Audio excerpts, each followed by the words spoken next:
What if I told you that the single most important announcement regarding the Iraqi dinar in the last 2 decades was not made in a secretive parliamentary meeting or a hushed-up central bank report, but was broadcast live on national television for the entire world to see, and almost everyone missed the critical, timeline-specific clue buried within the Prime Minister's words? This is not a drill, and this is not more speculative hype.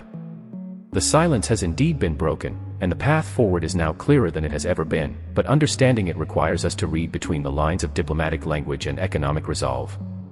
For years, the dinar community has been fueled by hope, rumors, and fragmented reports, a cycle of anticipation and disappointment that has tested the patience of even the most steadfast investors. We have dissected every statement from the Central Bank of Iraq, analyzed every international treaty, and scrutinized every fluctuation in the dollar auction, all in pursuit of that one golden piece of information, a timeline. We craved a definitive signal from the highest level of government that would move the goalpost from if to when. That signal, my friends, has finally been given. During a recent, wide-ranging interview on a popular Iraqi news network, Prime Minister Mohammed Shia Al-Sudani was pressed on the country's economic future, and his response was not the usual vague platitudes about economic reform or strengthening the currency.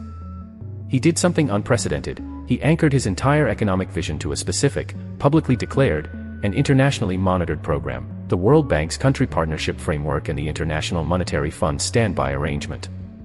This is the master key. When Sudani explicitly stated that his government's primary mission is to execute the provisions of this framework to achieve financial stability and, most importantly, to reduce the dependence on the US dollar in internal transactions, he was not just talking about monetary policy. He was publicly committing to the very foundational steps that must precede a revaluation. Let's be perfectly clear, a country cannot de-dollarize its internal economy while maintaining a vastly undervalued official currency. The two concepts are mutually exclusive. The process of de-dollarization is, in itself, a slow and deliberate revaluation. It is a controlled burn to remove the stranglehold of the dollar, and for it to work, the dinar must become strong, stable, and trustworthy enough for Iraqi citizens and businesses to hold their wealth in it, instead of rushing to convert it into greenbacks. This is the grand puzzle, and Sudani just gave us the corner piece. The timeline is intrinsically linked to the milestones of these international programs. These are not open-ended agreements, they have review periods, performance benchmarks, and completion dates. The government is now working against a concrete checklist, not an abstract dream. Think about what this means. For a de-dollarization initiative to succeed, the Central Bank of Iraq must first demonstrate unshakable control over inflation, which requires a strong currency. It must build formidable foreign currency reserves, which they are already doing by moving away from the dollar in trade and into currencies like the Chinese yuan and the UAE dirham, a move that diversifies their assets and insulates them from external pressure. It requires the successful implementation of a true electronic payment system and a robust banking sector that can handle the velocity of a higher-valued currency.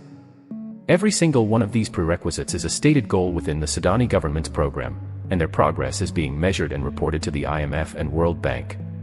This external oversight is our guarantee that this is not just more political talk, this is a financially mandated transformation.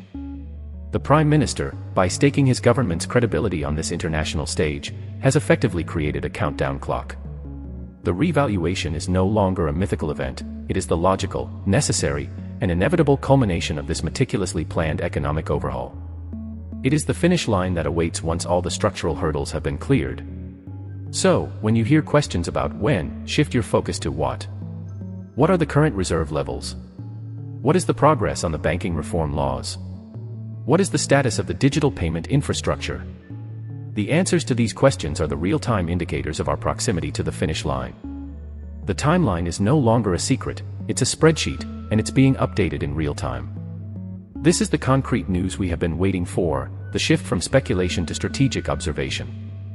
And this is just the beginning of the story, because to understand the full picture, we need to dive into the specific, undeniable evidence that confirms this trajectory is already underway, which is exactly what we will do next. But before we move forward, if you are truly serious about understanding this historic financial shift, you need to be part of this conversation. Hit that subscribe button and ring the notification bell right now, because what we are about to reveal next is the hard evidence that connects these government statements directly to the tangible movements in the forex market, and you cannot afford to miss it. So, if the first great revelation was understanding that Prime Minister Sudani has locked his government into an internationally monitored, timeline-driven process that makes the dinar's revaluation an economic imperative rather than a political fantasy, then the second, and perhaps more immediate, revelation is the cascade of tangible, on-the-ground events that are already unfolding in direct concert with that master plan, a series of financial dominoes that are falling with a speed and precision that should leave no doubt in anyone's mind that we are witnessing the final act of a two-decade-long economic drama. Let's move beyond the speeches and dive straight into the hard evidence that has emerged in just the last few months, proof that the engine of revaluation is not just idling but is roaring down the track. First, consider the monumental and widely underreported shift in Iraq's trade dynamics with China and the United Arab Emirates. For the first time since the era of sanctions, Iraq is now conducting direct, bilateral trade settled in currencies other than the US dollar, specifically the Chinese yuan and the UAE dirham. This is not a minor currency experiment. This is a strategic, seismic decoupling from the dollar that serves two earth-shattering purposes for the dinar. Primarily, it instantly builds Iraq's foreign currency reserves in a diversified and robust basket of assets, moving away from the vulnerability of a single currency and fulfilling a key requirement of the international financial institutions. But more critically for the revaluation, it fundamentally alters the demand structure for the Iraqi dinar itself. When an Iraqi oil company sells crude to a Chinese entity and receives yuan, that company then needs to convert those yuan into dinars to pay its Iraqi employees, its local suppliers, and its taxes to the Iraqi government. This creates a direct, internal demand for the dinar that is divorced from the dollar-based auction system. This is a controlled, legitimate, and massive injection of demand for the currency, which is the most basic economic force required to drive its value upward in a sustainable manner. This is not speculation, this is current, active monetary policy in motion.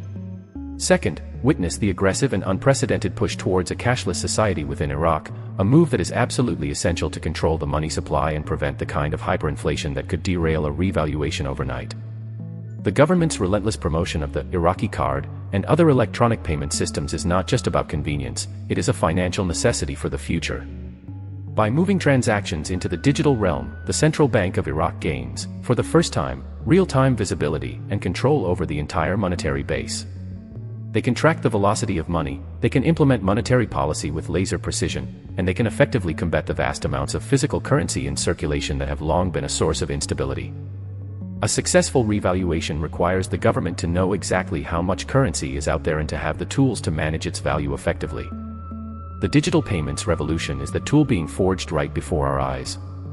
It is the creation of a modern financial nervous system capable of handling the shock and stress of a new, higher exchange rate. And third, observe the quiet but determined closure of the legal and regulatory loopholes that have allowed corruption and currency manipulation to thrive for years.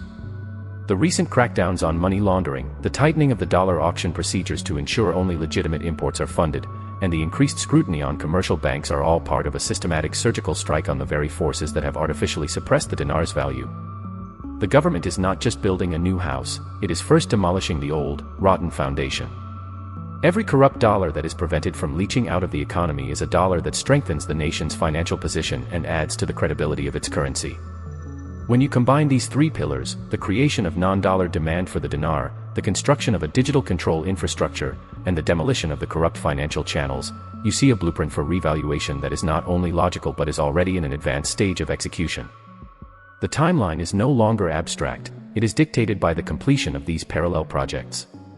The countdown is synchronized with the full implementation of the digital payment system, the successful conclusion of the current IMF review period, and the point at which non-dollar trade volumes reach a critical mass that makes the dinar self-sustaining. This is the hard evidence that separates this moment from all the false dawns of the past. We are not waiting for a miracle, we are tracking a meticulously managed economic transition. And to fully grasp the final piece of this puzzle, we need to look beyond the borders of Iraq, to the global forces that are not just allowing this to happen, but are actively pushing for it, which is the final, undeniable confirmation we will explore. But before we get to that global picture, if the gravity of this real-world evidence is hitting you, then you understand why you need to stay informed. Smash that like button right now and subscribe to the channel if you haven't already, because the final piece of this story involves the secret international agreements that have given Iraq the green light, and you will not want to miss this explosive conclusion. Now, if the first piece of our puzzle was the official timeline provided by Sudani's public commitment to an international framework, and the second piece was the tangible, on-the-ground evidence of de-dollarization and financial reform already actively reshaping Iraq's economic landscape, then this third and final piece is the most compelling of all, because it reveals that this entire transformation is not occurring in a vacuum but is instead being actively orchestrated and supported by a Powerful, global consortium of nations and financial institutions who have a vested